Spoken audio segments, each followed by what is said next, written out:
Hello, hi, welcome. My name is Sarah and this is Wicked Reading. So today we're going to talk about all the books that I read in April.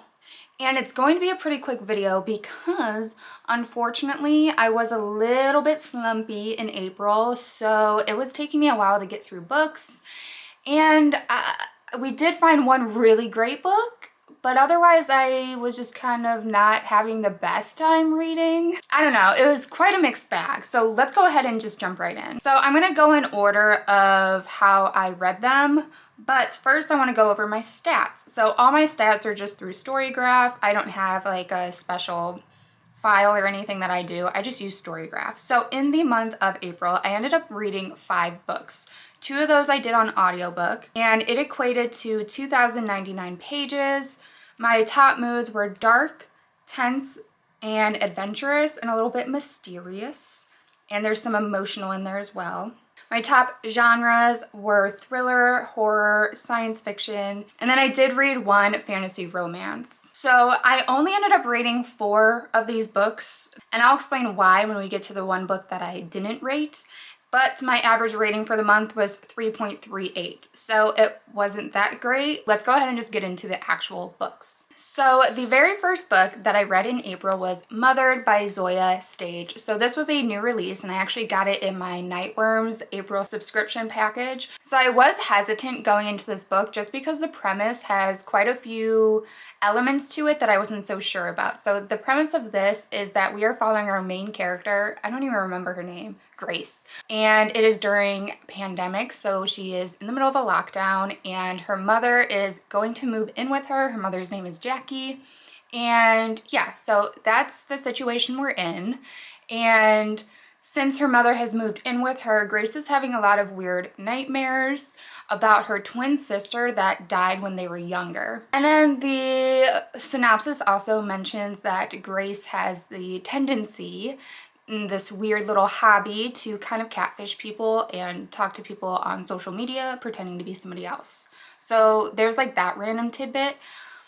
But anyways, so this book started off really strong. I actually really enjoy Zoya Stage's writing style. I think the writing was really nice and it was really interesting and I liked where it was going. I really enjoy stories that explore mother-daughter relationships, and we had this extra element of sister relationships, and her sister actually had cerebral palsy. So there's this extra element of a sister doubling as a caretaker. So I thought that that was really interesting. There is also this element of Grace having these nightmares and not knowing if they're nightmares or if they are memories or if they're kind of like false memories. And there's this overall eerie vibe surrounding her, her mother, and her sister, and you're also trying to work out their relationships. That being said, about halfway through this book, it really just started to plateau.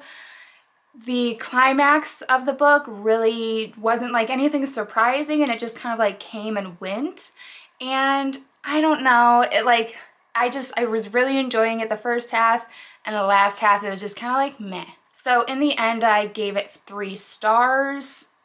There was some cool aspects to this book, but I really wanted this to just go there and get really bizarre, and it didn't. So it just kind of like let me down in the end. There is some really interesting and bizarre imagery throughout it that I just wish was elevated and actually built up to a really intense climax. I thought it was really great at certain points and really whatever at other points. So because I was so excited in the beginning of reading Mothered, I decided to also simultaneously listen to the audiobook of Baby Teeth by Zoya Stage. And this book actually also explores mother-daughter relationships. So we are flipping back and forth between the POV of a mother who has dealt with a lot of chronic illness throughout her life, and she is a stay-at-home parent, her daughter Hannah.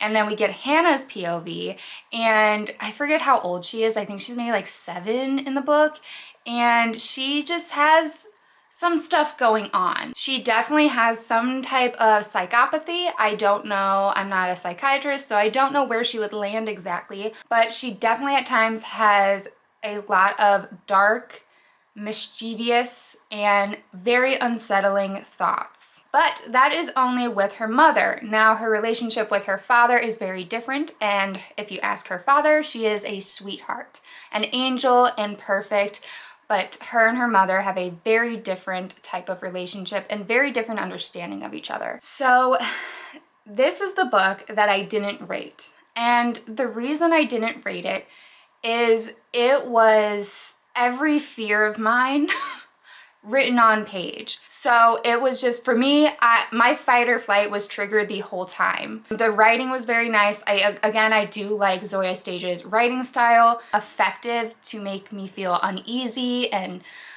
baffled at what I would do in a situation like that. And you just have these very morally gray characters the whole time. Like, you're rooting for both mom and daughter at certain points, and at other times you're like, what is wrong with this person? So it's a very mixed bag of emotions. I don't know how to explain my thoughts about this. I don't know. I can understand why people don't like this, because I feel like this is one of those books that people either love or hate.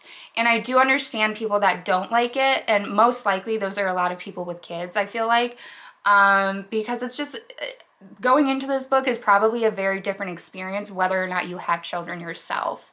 So I get that. For me, it wouldn't be a 1. It would be like on the higher end of a rating, just because for me, again, I like the writing. It was very effective, eerie, creepy, crazy, disturbing. But I don't know what to give it, so I'm just not going to. Somebody on Goodreads, because I'm going to quote this because I think it was a very good idea of what you're getting into. They said it was perfect for fans of horror movies such as The Omen, Orphan, and Case 39.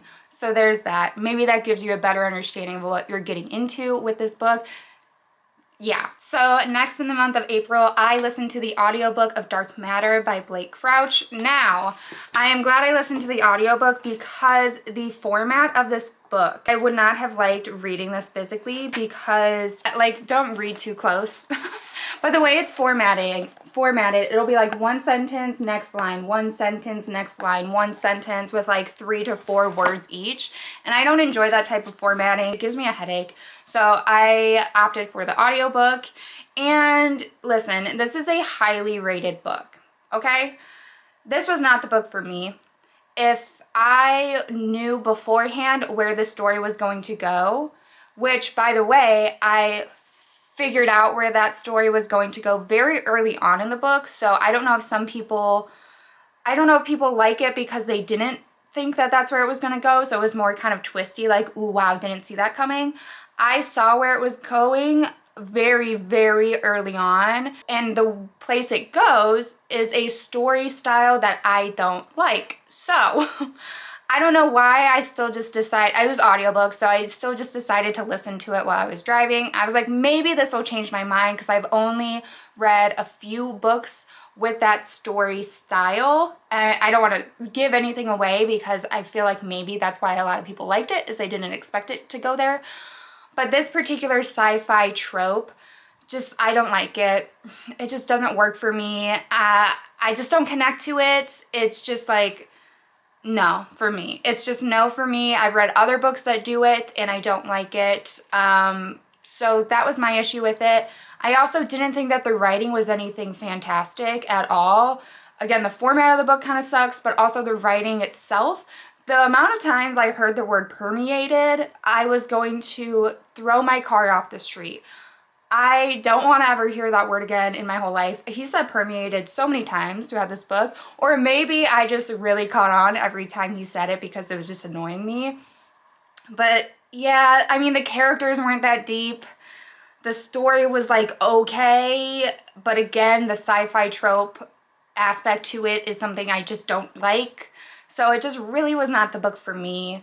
I didn't even tell you guys what this is about. Oh my god. So let me actually read what the synopsis says because I don't really know. I don't even remember what I thought I was getting into. So the synopsis says, Jason Desson is walking home through a chilly Chicago street one night, looking forward to a quiet evening in front of the fireplace with his wife Daniela and their son Charlie, when his reality shatters. Are you happy with your life? Those are the last words Jason Dessen hears before the masked abductor knocks him unconscious, before he awakens to find himself strapped to a gurney surrounded by strangers in hazmat suits. Before a man Jason's never met. What? This sentence is so stupid.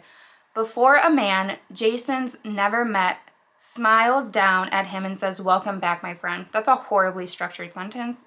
Anyways, in this world he's woken up to, Jason's life is not the one he knows. His wife is not his wife. His son was never born, and Jason is not an ordinary college physics professor, but a celebrated genius who has achieved something unremarkable, something impossible.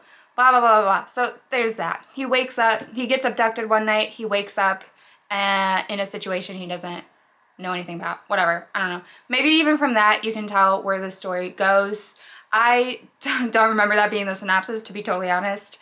I just had heard a lot of people saying really great things about this book, and I haven't done much sci-fi, so I was like, I'll give it a go. But yeah, if I would have looked into it, I would have known that I wouldn't have liked it. But so that's kind of on me, but I did give it 2 stars.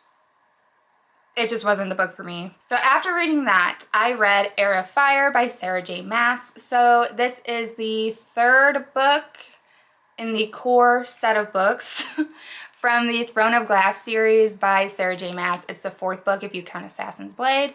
And because it's the 3rd one, I can't say too much about it plot-wise, but we are continuing to follow our main character, Selena Sardathian. Like in the 1st book, she does a championship in order to get out of prison for the king, and if she wins this championship, she becomes the king's champion, blah, blah, blah. So that book focuses on this championship, whatever.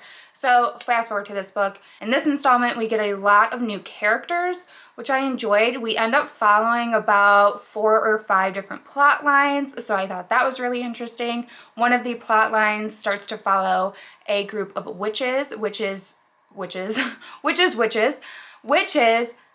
which we knew existed, but we are just now getting to know one in particular and following her. So this is the book that took me so long to get through. I think in the end it took me about 10 days, which, I mean, it is a pretty chunky book, but these are usually fast reads, Sarah J. Maas for me, and it just wasn't. And I don't know, I don't think it was the book per se. I think it was mostly me, but who knows? I don't know. So I was enjoying it, but I wasn't in love with it. So I don't really know. We did get a new character that I really liked. It's like a grumpy type of character, and I really enjoyed that aspect to it. We learn more about the world and the magic system, and I liked that.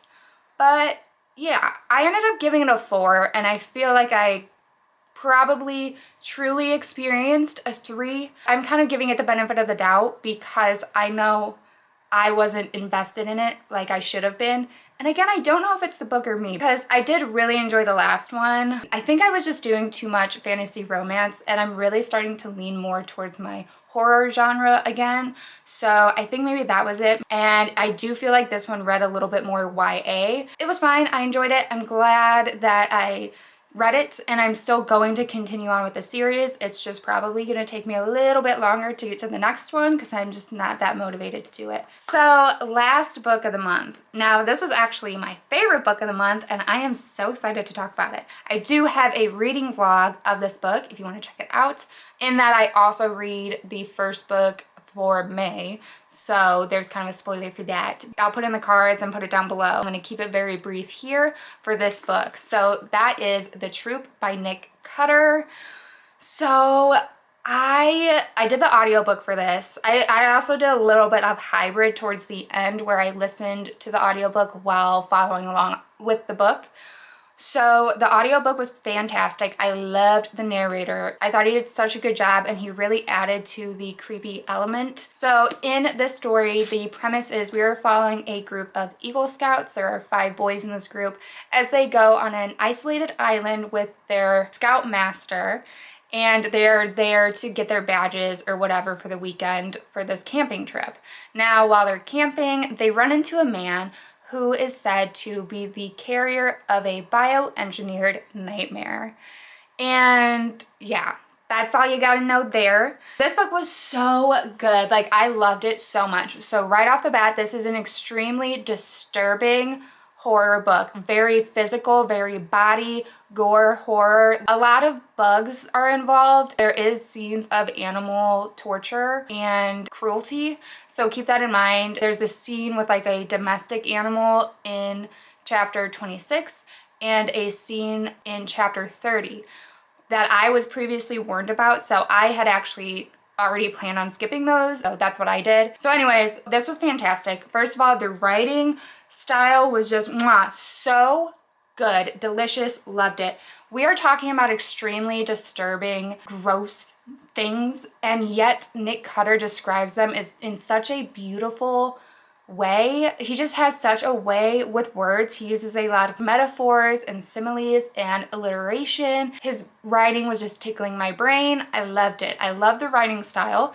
And then on top of that, the format of this book is so engaging and interesting. So there are moments in this book where we get chapters that are connecting what's happening on this isolated island to the outside world with newspaper articles, evidence logs, transcripts from a research facility. So we're getting a lot of additional kind of media within this book, and I just really enjoyed it. Not only that, the characters were just so great, so dynamic, loved them.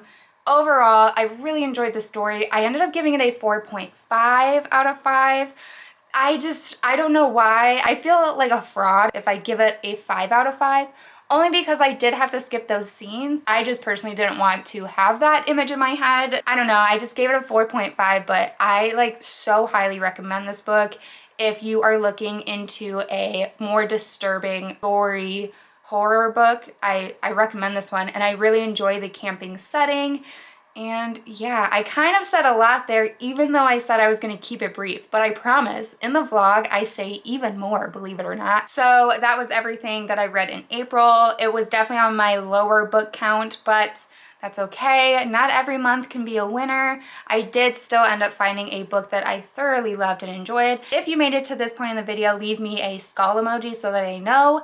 Let me know what you read in April, what your favorite and least favorite were of the month. I would love to know. If you haven't yet, please give the video a thumbs up. Subscribe if you haven't for future content, all the YouTube things that help your girl out. And I will catch you guys in the next video. Bye!